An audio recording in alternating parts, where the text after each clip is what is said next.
running backs. Who are we starting? How about Ike Garendo? I know that bothers you. Christian McCaffrey out. Jordan Mason out. It's Garendo season now in San Francisco's backfield. The Bears have allowed 14 plus fantasy points to 9 different running backs, including 5 who've done it since week 9. Garendo should get all of the touches. And we know that Shanahan's offense, whether it's Mike or Kyle, typically very running back friendly. So start Ike Garendo and start Tyrone Tracy. Last week, I get it. Most of the Giants' assets were turkeys on Thanksgiving. Yeah, another bad dad joke. But he still scored 14.5 points.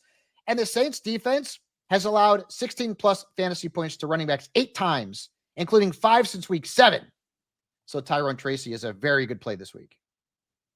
Who is sitting? Who's not a good play at running back? All right. I know you got to play Chuba Hubbard. I get it.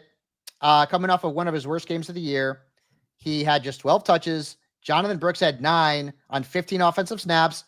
And the Eagles defense is very tough against the run, and game script could be a problem. So I guess temper your expectations for Chuba, and certainly don't play him in DFS. And then Nick Chubb. Nick Chubb's actually been good. The last 2 games, 31.5 fantasy points. We're talking about good statistically based on production. But I still think he's a risk against Pittsburgh.